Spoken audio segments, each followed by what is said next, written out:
Like all Americans, I am outraged by the violence, lawlessness, and mayhem.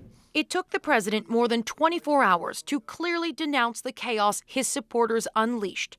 In a pre-recorded video statement, Donald Trump finally acknowledged a new administration will soon be in office, claiming he will commit to a smooth transition of power. We have just been through an intense election and emotions are high, but now tempers must be cooled and calm restored. This will likely do little to quiet growing calls for Donald Trump to be removed from office, calls that are even coming from members of his own party. The president is unfit and the president is unwell, and the president must now relinquish control of the executive branch voluntarily or involuntarily. What happened on Capitol Hill yesterday is a direct result of his poisoning the minds of people with the lies and the frauds. The vice president is under pressure to invoke the 25th Amendment. Mike Pence would need to get a majority of cabinet to support the move, but reports suggest he's already said no. If the vice president and the cabinet do not act, the Congress may be prepared to move forward with impeachment.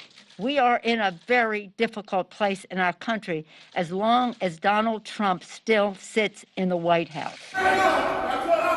There are concerns that Trump's supporters will become even more emboldened if their leader is ousted before his time is up.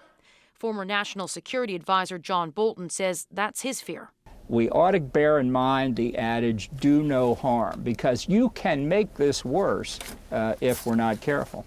With just 13 days left, longtime members of the president's inner circle are now jumping ship. His transportation secretary and his education secretary both quit. So did the First Lady's chief of staff, and his special envoy to Northern Ireland, who once served as his chief of staff, resigned too. The last allies standing are trying to stop the bleeding, pleading with staff to stay on, urging Trump to think about his legacy. The next 2 weeks can begin to right the ship depending on how the president behaves.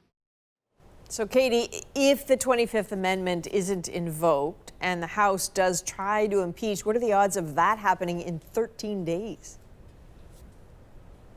Adrienne, it's not very likely. Given the timeline at play here and the makeup of the Senate, there are so many steps in the process. So, again, it's not really likely.